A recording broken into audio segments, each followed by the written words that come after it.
Let us pray in the name of the Father, and of the Son, and of the Holy Spirit. Amen.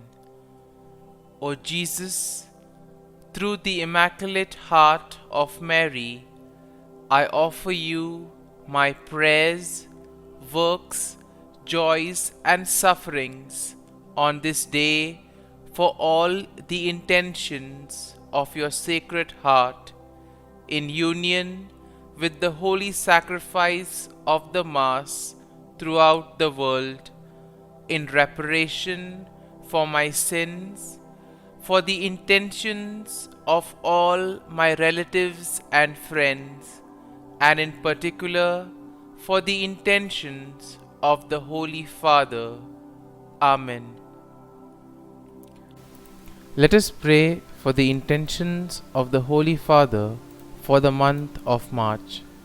For the new martyrs, we pray that those who risk their lives for the gospel in various parts of the world inflame the Church with their courage and missionary enthusiasm.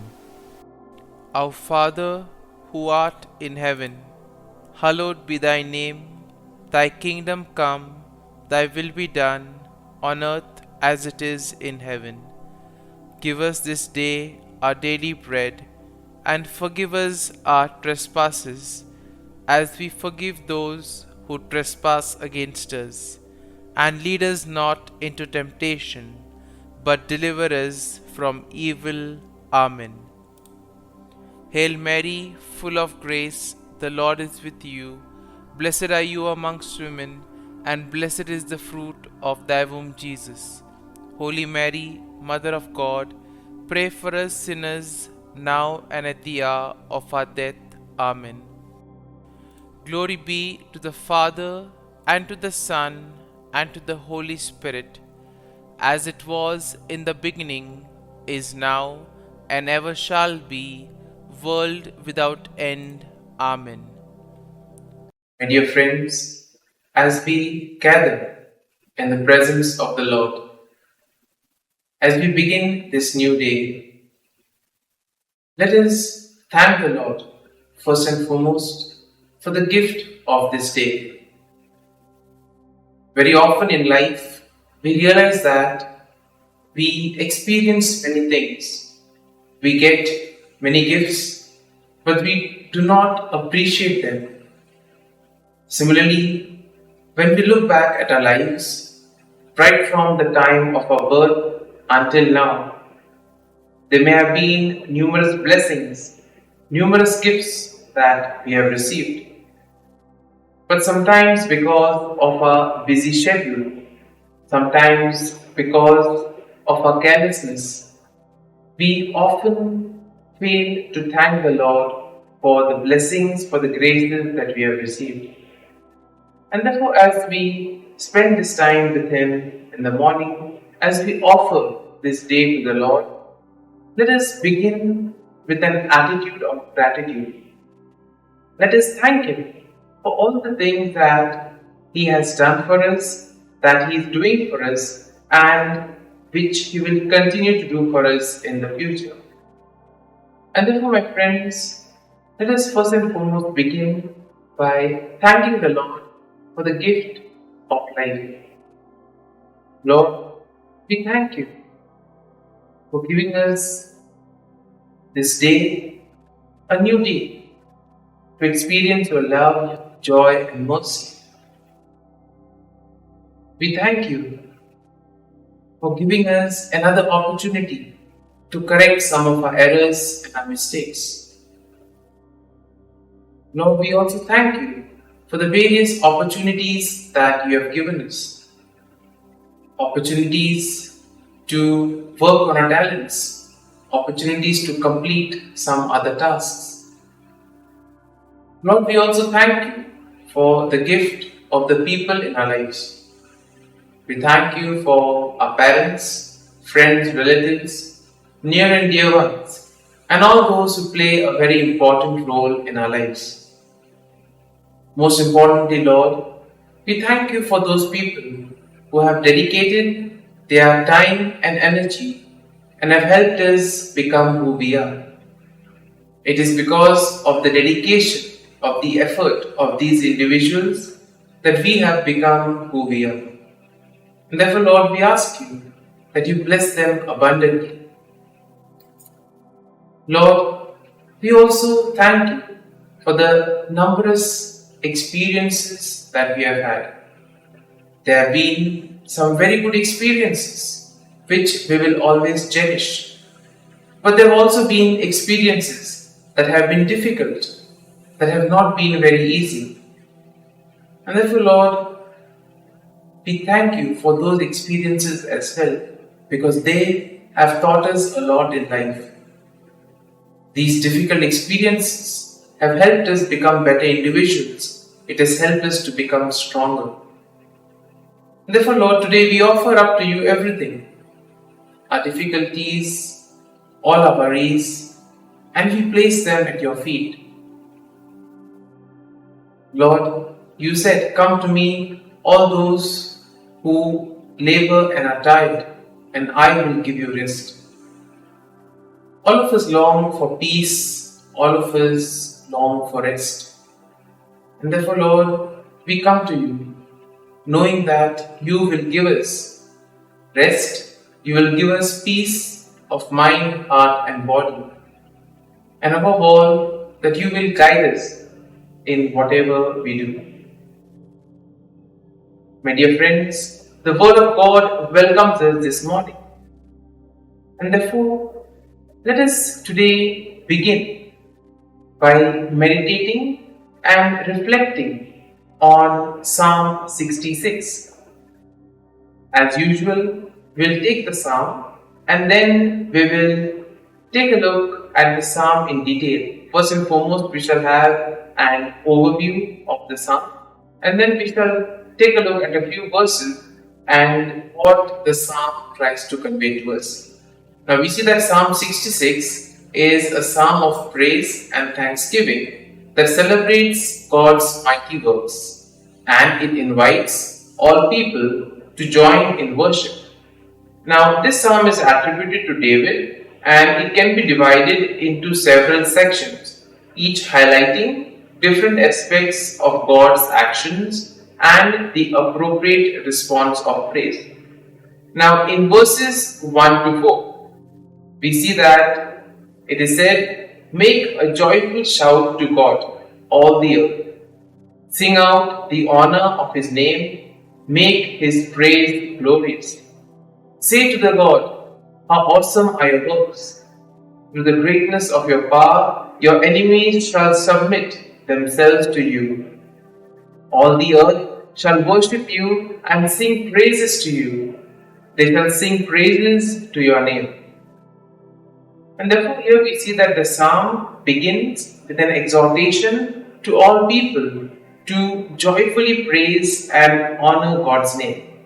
And here we see that the psalmist acknowledges the awesome works of God and also the power that compels even the enemies to submit. Now the psalmist declares that all the earth will worship God and sing praises to him. And this emphasizes the universal nature of God's sovereignty and deserving praise. Now when we come to verses 5 and 7, it goes something like this. Come and see the works of God. He is awesome in his doing toward the Son of Man. He turned the sea into dry land. They went through the river on foot. There we will rejoice in him. And in these verses 5 to 7, here the psalmist invites the people to witness the incredible deeds of God. Now the psalmist recalls the crossing of the Red Sea and the Jordan River by the Israelites. And in this way, he tries to highlight God's power to part the waters and provide a way for his people. By citing this example, we see that the psalmist emphasizes the rejoicing that takes place in the presence of such miraculous acts. Now, even in our lives, we see that we may find difficult situations. We may find occasions where things appear very difficult. And it is in these moments when we approach the Lord, when we surrender ourselves to Him, He will prepare a way for us. Verses 8 to 12 go like this: Oh, bless our God, you people, and make the voice of His praise to be heard, who keeps our soul among the living and does not allow our feet to be moved. For you, O God, have tested us, you have refined us as silver is refined. You brought us into the net, you laid affliction on our backs.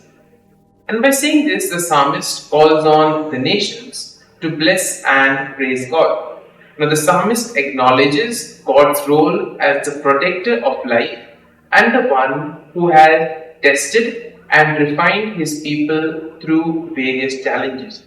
And therefore, the imagery of being brought into the net and enduring affliction will speak of the challenges that were faced by the people of Israel and the refining process that they underwent. And in verses 13 to 15, it says, You have caused men to ride over our heads. We went through the fire and through water, but you brought us up to rich fulfillment. I will go into your house with burnt offering. I will pay you my vow, which my lips have uttered and my mouth has spoken when I was in trouble. And by saying this, the psalmist describes the hardships faced by people, including being oppressed and going through trials. And we see that despite these challenges, the psalmist acknowledges God's deliverance and restoration, leading to a state of rich fulfillment. Here we see that the psalmist expresses a desire to enter God's house with offerings and also to fulfill the vows made in times of trouble. And finally, in verses 16 to 20, the psalm goes like this: Come and hear, all you who fear God, and I will declare what He has done for my soul. I cried to Him with my mouth, and He was extolled with my tongue. If I regard iniquity in my heart, the Lord will not hear. But certainly God has heard me. He has attended to the voice of my prayer. Blessed be God, who has not turned away my prayer, nor His mercy from me. And here we see that the psalmist will invite those who fear God to listen as he recounts the ways God has worked in his life. Now, if we introspect into our lives, we see that God works in various ways. Sometimes we may not even be aware of it. But yes, the Lord has His own ways of working. Therefore, sometimes it is good that we take some time off and look and see what the Lord has done for us. And here the psalmist shares his personal experience of crying out to God, offering praise and being heard. The psalmist acknowledges the importance of a sincere heart and the Lord's responsiveness to genuine prayer. And therefore, if our intention is good, if we know what we are doing, then definitely the Lord will be there with us and we will feel the presence of the Lord. In whatever we do, in the activities that we perform, God's presence will be felt. And therefore, in summary, Psalm 66 can be seen as a powerful psalm that invites everyone to join in joyful praise and thanksgiving. It recounts historical events and highlights God's role in testing and refining His people. Now, the psalm also emphasizes the importance of sincere worship and trust in God's faithfulness. Therefore, the psalm serves as a reminder of God's sovereignty, His deliverance, and the necessity of responding with gratitude and reverence. And therefore, my dear friends, having heard and meditated on Psalm 66, let us now close our eyes and at this morning hour, let us thank the Lord. Let us praise the Lord. Let us glorify the Lord. Loving Father, You have given us the time in the morning You have been gracious to us. You have given us your Son, Jesus Christ, who has cleansed us from our sins. He has taken away all our sins and He has given us new life. Lord, as you have given us the Holy Spirit, we ask you, Lord, to bless us and protect us. For all that you have done for us, Lord, we thank you, we praise you, and we glorify you. You have protected us, Lord, and you have guarded us all through the night. And you have given us this morning up. For your great love and mercy, O Lord, we thank you, we praise you, and we glorify you. You protect us, O Lord, and you are always there to guide us and to be with us at every step of the way. And therefore, my dear friends, now let us spend a few moments in silence, meditating on this psalm. And let us see what touched us. There may be a verse that we were touched by when we read the psalm. And therefore, let us go back to this verse, let us go back to this word and see how does it apply to me? How can it help me to the will of God and become a better person?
Prayer to Saint Michael the Archangel for protection. Saint Michael the Archangel, defend us in battle. Be our defense against the wickedness and snares of the devil. May God rebuke him, we humbly pray.